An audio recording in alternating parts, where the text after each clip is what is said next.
Muy buenos días con todos.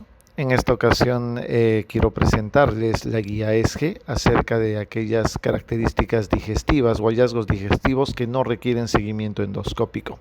Esta es una revisión que está publicada en la revista Endoscopy y en este momento se encuentra en prensa.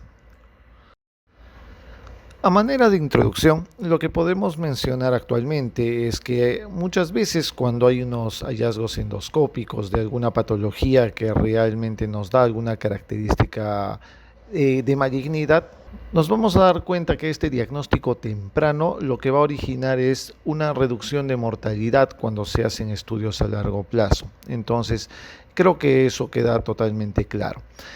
El punto es que el hecho de buscar estos diagnósticos tempranos o intentar buscar algunas características preneoplásicas muchas veces nos llevan a una gran cantidad de procedimientos endoscópicos y a un gran uso y sobreuso muchas veces de lo que son las pruebas de imágenes, lo cual muchas veces va a generar costos excesivos.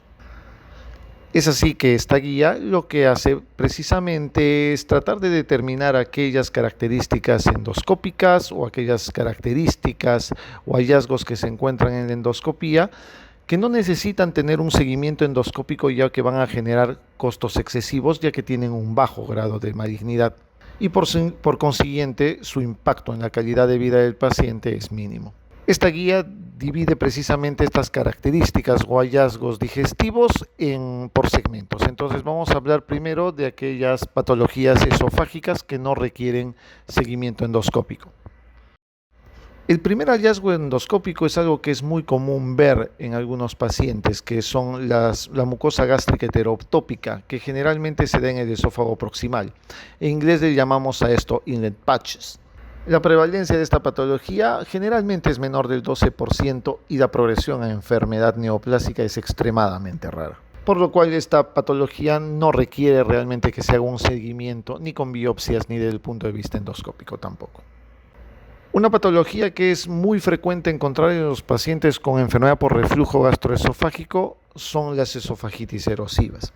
Como ustedes conocen, la esofagitis erosiva tiene una clasificación que es la clasificación de Los Ángeles en los 4 grados que ya conocen, A, B, C y D. Lo que es importante mencionar de estos es que, por ejemplo, la esofagitis Los Ángeles grado A no es específica para enfermedad por reflujo y muchas veces se puede encontrar desde el 5% hasta el 7.5% de pacientes asintomáticos. Y por consiguiente, el hallazgo de un esófago de Barrett tanto en el Los Ángeles A como en el Los Ángeles B es realmente bajo.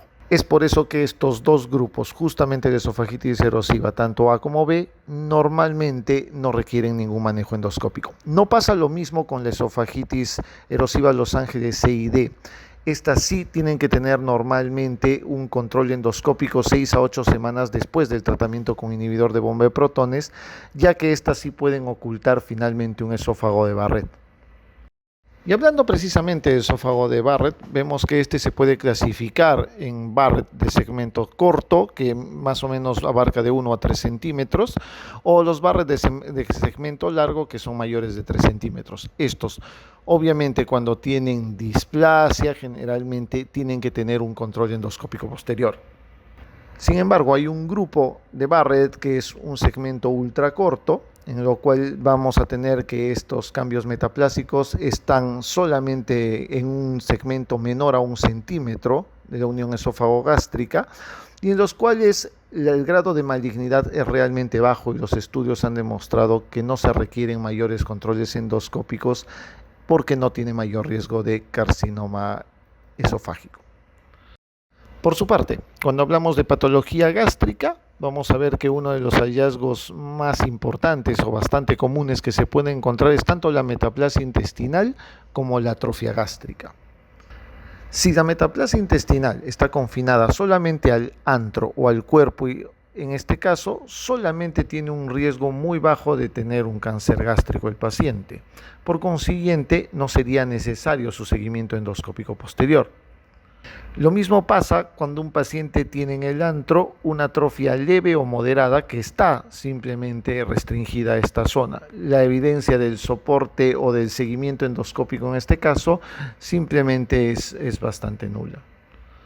Sin embargo, algo sí hay que tener en cuenta. Las últimas guías publicadas en el 2019, por ejemplo, mencionan que los pacientes que tienen metaplasia intestinal sí tienen que requerir de un seguimiento endoscópico, siempre y cuando estos estén asociados a otro factor de riesgo para cáncer de estómago, como por ejemplo la infección por Helicobacter pylori, la presencia de una metaplasia incompleta o la presencia de un familiar con historia familiar precisamente de cáncer gástrico.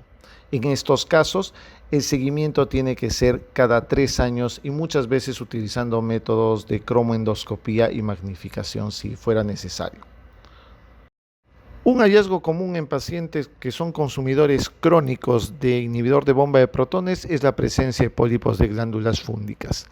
Es muy frecuente encontrar estas en el estómago, tiene una prevalencia que abarca rangos desde el 13 al 77% y la polipectomía solo se debe realizar en aquellos pacientes que tienen pólipos de glándulas fúngicas mayores de 1 centímetro o con la localización antral.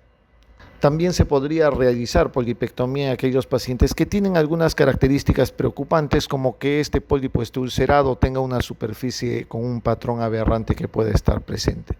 Por lo demás, los pólipos de glándulas fúngicas no requieren mayor seguimiento. Una dificultad muy frecuente es creer que todas aquellas lesiones subepiteliales requieren seguimiento endoscópico. Por ejemplo, los leiomiomas, que son más frecuentemente encontrados en el esófago, habitualmente no requieren ningún seguimiento endoscópico, salvo estos estén asociados a síntomas muy marcados. Recuerden que los leiomiomas tienen una prevalencia menor al 1% y está originado fundamentalmente en la capa muscular. Y como ya mencioné, es mucho más frecuente en el esófago. Otro hallazgo bastante común y que genera muchas veces ansiedad y preocupación en el paciente es la presencia de los páncreas ectópicos. Recordemos que estos pueden tener una prevalencia hasta del 13% y hay que recordar que si esta lesión es muy característica, es decir, si está ubicado en el antro, tiene una zona umbilicada, generalmente está en la curvatura mayor, eso tiene que ser prácticamente diagnosticado como un páncreas ectópico, salvo que tenga algunas otras características diferentes y que nos hagan dudar. Los páncreas ectópicos no requieren ningún seguimiento endoscópico posterior. Así como también los lipomas. Los lipomas son neoplasias completamente benignas, pueden estar encontradas tanto en el colon como en el estómago, con una prevalencia bastante baja, es del 0.2%, y si son asintomáticos, obviamente no requieren ningún monitoreo endoscópico. No debemos olvidar que una de las causas más frecuentes de hemorragia digestiva alta es la presencia de las úlceras. Sin embargo, las úlceras cuando son duodenales generalmente no requieren mayor seguimiento endoscópico, ya que son extremadamente raros que produzcan alguna lesión tipo maligna posteriormente. Hasta el 90% de las úlceras curan muy fácilmente y obviamente solamente se podría hacer un seguimiento en el caso de que estas úlceras sean refractarias y en los cuales es evidente que los síntomas van a persistir. En cuanto a las lesiones pancreáticas, definitivamente esto es uno de los puntos más importantes y que genera mayor preocupación, no solamente en el paciente, sino muchas veces en el médico tratante. Es claro mencionar que aquellas neoplasias quísticas que son de tipo seroso no van a requerir mayor seguimiento endoscópico ni imagenológico. Hay que recordar además que la ultrasonografía endoscópica y el análisis del fluido que contiene este quiste solamente debe ser considerado en el caso de que estos quistes tengan un diagnóstico que no es muy claro. Y también tomar en cuenta que si estas lesiones son pequeñitas y son menores de 10 milímetros, tampoco es necesario hacer la aspiración de estos porque la cantidad de líquido para analizar es demasiado escaso.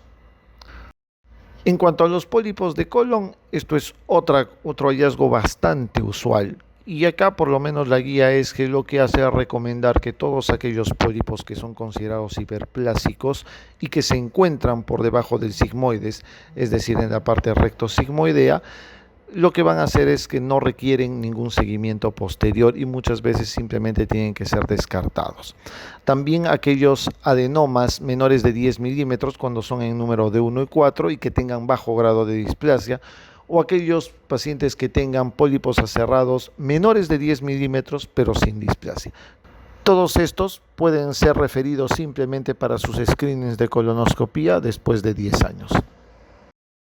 Y finalmente creo que hay que tomar en cuenta que es claro que los pacientes que tienen más de 80 años o aquellos que tienen una sobrevida menor de 10 años o una esperanza de vida menor de 10 años, es innecesario hacerles algún seguimiento endoscópico o imagenológico de una patología como estas, debido a que no va a impactar en la sobrevida posterior. Y finalmente, recuerden que los procedimientos endoscópicos también acarrean algún tipo de eventos adversos y puede tener algún efecto indeseable en el paciente por solamente estar haciendo este tipo de exámenes.